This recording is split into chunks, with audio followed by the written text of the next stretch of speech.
SBS Nepali, SBS South Asian ma. Namaste and welcome to SBS South Asia. Today's topic will be language acquisition in South Asia country.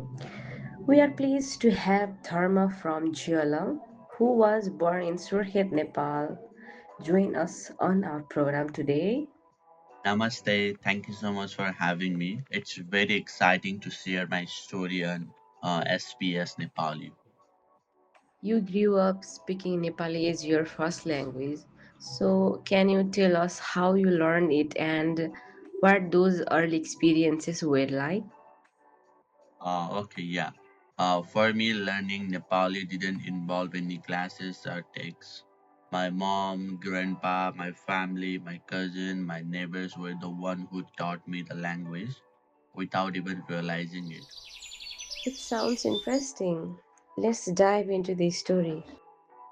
Yeah, if I have to reflect back on my learning process of the language, I do not remember any formal classes in it, but however, it comes to my mind is spending evenings with grandma, and after dinner she start her story start with ek choti. That means once upon a time. When I was 3 years old, at this stage, children become more adapted to listenings and begin to repeat phrases, which is crucial for their development. I didn't always know what she said, but I admire her voice. I used to repeat the initial words she said, and she would laugh and encourage me. Today, I realized that she was teaching me early language development through positive relationship, which is mentioned in our UALF as well. Uh, my mother has helped me learn language of Nepali as well. She used to sing simple lullabies when she was doing household duties or before bedtime. I would hum him without knowing the words at that time, music means a way of expression for me through rhythms, emotion, and sound, not just through the verbal communication. At that time, anyone around me was talking in Nepali, like my parents, cousins, and my nearby in my surroundings. Since I was surrounded with people who talk in Nepali, I gradually learned to communicate with those peoples. And there is no formally or anything like they taught me through the classroom settings. I learned through the observation, imitations, copying, and the questioning and participating in their conversation. There are certain characteristics of Nepali that make it unique when we have to compare with English language. Nepali is largely phonetic language with words sounds as they are written. Nepali has aspirated consonants that pose challenges for the English-speaking learners. Another characteristic of Nepali is the use of respectful language that use different pronouns according to the person who you are addressing or who you are talking to. Reflecting on my childhood, it becomes evident that language is acquired through interaction with other people.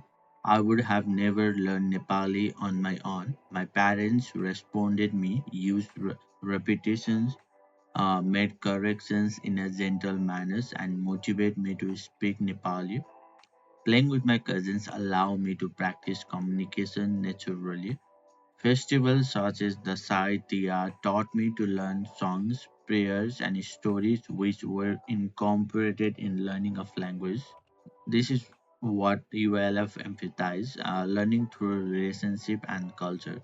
The experience aligned with theories by Reggio Emilia, 100 Language of Children.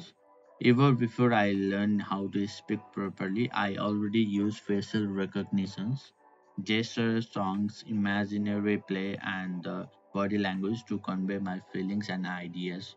Although at present I live in Australia and speak English all day, even though I still find myself comfortable with Nepali language, I talk to my parents in Nepali and my friends, and the language make me culturally connected to Nepalese people and community.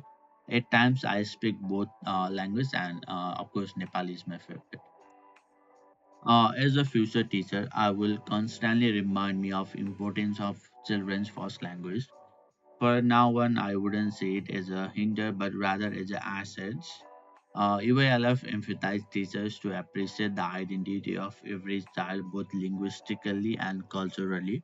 I will emphasize providing all children and their family with opportunity to share the stories, music, greetings, and rituals of their language. Okay, Dharma, thank you for sharing your beautiful language. This has been SBS South Asia.